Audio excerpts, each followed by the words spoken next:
Welcome to my channel. இன்றைக்கி நம்ம சாந்தியாச்சி சமையலில் செய்ய போகிறது குடமிளகா சப்ஜி. அதுக்கு குடமிளகா எடுத்து இந்த மாதிரி நைஸாக துருவி வச்சுருக்கேன். வாங்கப்போ வீடியோக்குள்ளே போகலாம். இப்போ எண்ணெய் காஞ்சிருச்சு.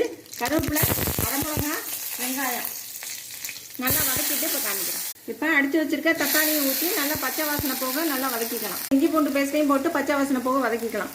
தேவையான அளவு உப்பு, காரத்துக்கு வரமிளகா, மஞ்சள்தூள், மல்லித்தூள் தேவையான அளவு போட்டு இது பச்சை வாசனை போக வதக்கிக்கலாம். இப்போ துருவி வச்சுருக்க குடமிளகா, இப்போ சப்ஜிக்கு தேவையான அளவு தண்ணி.